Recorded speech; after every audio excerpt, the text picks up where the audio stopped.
Hello, everyone. Andrew Taylor here. Today, we again have Zach Twardowski as part of our Lead 7 series training. Zach, thanks for coming in. Thanks for having me, dude. The topic is live transfers. First of all, can we explain to everyone what is a live transfer? How are they generated? And then what are some good ways to use them? Sure. So live transfers are leads that basically a call center is calling leads, or very rarely they have an inbound call come in, but usually they're calling leads. Basically an internet lead is what they're calling internet leads. Yeah. So they're calling them, and then they're getting someone on the line that says they're interested in talking to an agent, receiving a quote. And then when that happens, depending on which company you're using, they have a way of transferring that person to you, and then you can close them over the phone. And can you also talk about how people are making their own live transfers for everyone who wants to know how to do that? Yeah, so basically what happens is with a live transfer, they're calling leads and they're warming up a client to transfer them to you. And depending on the vendor, you have 60 or 90 seconds to be on the phone with them before you're billed. Lead people call their own leads and they just try to sell them right there on the spot over the phone as a live transfer. We also have a team that has brand new agents doing all the fronting. So they're the fronter. They're transferring them to the closer via three-way call when they get them on the phone. And the idea behind that is, or they hire a dialer to do it. Right. The idea behind that is how much would it cost to get 2-3 live transfers an hour off of your own data that you already have. Right. So you can do either one. You can create your own or you can buy them. There's two companies that people have been giving us good feedback on. It's important to be careful what company you use, because if you're using a company that it's doing it all offshore, it's not, or the data is not compliant that they're calling, then they can get you in a TCPA lawsuit. And they'll name the agent, correct? Not the company. Yeah, I mean, it's just something that people don't want to go through. So it's important to use vendors that are doing it properly. They have the proper opt-in requirements. So like what you said about how the internet leads work, where it takes a capture, the companies that we're going to recommend, we know for sure do that the right way. Correct, yes. So they have trusted form, and they have they're monitoring everything, and they have proof that somebody filled something out, so they're just not randomly getting called. So the two companies, one of them is All Web Leads. Zach, you want to talk about how that bidding process works? Yeah, so with All Web Leads, you put on all the states that you want. So if you're doing live transfers, you probably need around 20 states to be able to get the proper lead flow. Yeah. With All Web Leads, there's basically a bidding system. And the more you bid, the more likely you are to get it's good because you can outbid people and get some leads, but it's also bad. FFL agents are outbidding each other. And that's one option. You can turn them on. And it's probably not bad to use these like we do other leads. Like if you're doing live transfers, make some of your own, use All Web Leads. And then the other one that we've started using and agents having success with is Leadrilla. Which you don't bid against each other, which is what people like, right? The price is always the same. Yeah. So when you sign up with them, I believe, you can correct me if I'm wrong, but you can just select FFL, you sign up with them, and then they'll give you a discount. Now, why are people liking not bidding against each other? Because basically on that platform, the rate never changes. Right. So they know exactly what they're going to pay, and they know that it's just based, the way that theirs works, which is kind of cool, is everyone that's signed up on there will get a call at the same time. The first person that answers and clicks 1 to accept the call will get the lead first. So whoever's available, right? So you're not having to outbid everyone. You're just having to wait until, say there's 4 of us on in Nevada. If I pick up and press 1 before Andrew does, then I get the lead. And then what they'll do, though, is when they know that you've accepted a call while you're still on the phone with them, they won't send you any other ones. So like with All Web Leads, if you accept a call, you have to pause it. Otherwise, they'll keep sending you live transfers, even if you're on the phone. The way the Leadrilla system works is that you don't have to do that because they know that you're still on the call, so they won't send you any more until you're off of the call that you were on. Got it. Okay. Now, what are some expectations and when do you use these? So I've heard people turn them on dial days because they're already on the phone. Yeah, so I know. So for our team, that's what most people are doing. So they'll They'll set it up right when they start dialing. 7:30 they'll turn the live transfers on. They'll be dialing, and if they get a call come in, they'll stop dialing, do their live transfer, and then go back to dialing. Because instead of just dedicating an entire day to doing that, people are just turning them on during dial day, turning them on like on a Sunday afternoon while they're watching football or something like that, or different times like that when they don't have anything else to do. Maybe you have a morning where you don't have a day booked up, so they'll turn them on while they're dialing at that time, so they can make some money during the dial day, and that otherwise they wouldn't have if they were just dialing. Is that what you're hearing, or what is the close ratio? Yeah, and I think especially for the first few times you do it, it'll be about that. And like anything else, as you get more comfortable on the phone, it'll get a little bit better. Yeah.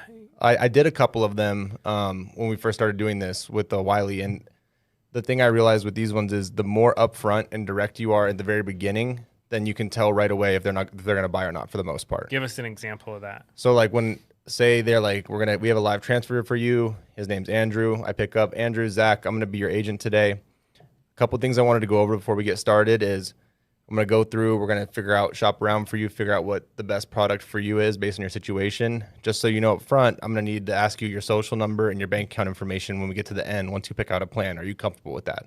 Yes. If they say yes, great. If they say no, especially with the Leadrilla ones, there's 60 seconds a buffer time. So you can, if you don't stay on for longer than 60 seconds, then you don't have to pay for it. If you do, then you do have to pay for it. But the more you can get out front, the better, because they already know what's coming. And are you going to close them all? No, but at least they know what's coming, and you're not going to get the bank account objection or the I don't want to give my social over the phone objection. A couple other things I know agents have been doing is right when they get them on the phone, they go, just so you know who you're working with, can I make sure that your email and your phone number is correct? They'll go, yep. They'll verify it with you. Then you can send them a copy of your state license and your driver's license so they know exactly who they're working with, and you can build some immediate credibility and trust right away. Love that. And you can confirm their information to follow up if you don't sell it. Correct, yep. Do you confirm their address too? Because that could be a door knock technically. Yeah. What I saw but you're not getting local leads. They're all statewide, they're all over. Right? Yeah. So what I've seen people doing is verifying their phone number and their email address to make sure they can send them the information and make sure if the call gets cut off that you can call them back. Got it. Because sometimes those people will be, like you said, they're getting outbound calls, so sometimes they'll be somewhere where they can't get their bank account right now or whatever. So you may have to call them back. So you want to make sure you have all their contact information up front. Got it. Other than that, that's pretty much it. Don't focus only on those. I think they're a great supplement, right? A great supplement. Because if you only focus on those, and that happened to a few people, they're like, I'm going to do all virtual, all live transfers, and then everyone started doing it, and then all of a sudden it slows down, right? Yeah, and dude, have you heard this? Because I have. Virtual, the persistency is not the same as in person. Have you heard that? Yeah, and I think it's because you don't build the same relationship sitting across from someone. Where I always used to look our clients in the eye at the end, Drew, and go, hey, if something does happen to you, my job is really just starting. My real job is to make sure that when you die, that the death claim gets paid as quickly as possible, and I'm not just a fly-by agent. I'm going to follow up with you, and you're kind of stuck with me forever. And I think that comes across a little bit differently in person than it does over the phone. So I think it's a good mixture, and I think what a lot of the top agents are doing is hybrid, right? Can you kind of go over what the hybrid method would look like? Yeah, if you were an agent? Hybrid would be on dial days doing live transfers and then running some in-home, and on a day where you don't want to leave town but you want some more you want to write more premium, do some more virtual sales. Right. And the other thing, even if you're dialing mortgage leads or final expense leads or whatever, and someone is not available, but you kind of develop the skill set to sell over the phone, you can still sell those leads over the phone. If someone's out of town, they don't want you to come over because of whatever reason, you can still do the same thing. They don't have to be a live transfer lead for you to sell them over the phone, right? You can hop on Zoom with them if they want or whatever the case is. Yeah. As we wrap up, everyone has their New Year's resolutions. Even now, people who say they don't believe in New Year's resolutions, do you think they still do something and don't tell no one? I said I don't believe in them. I set goals rather than like for business for the year rather than like a resolution. Okay. Do you do resolutions? Probably.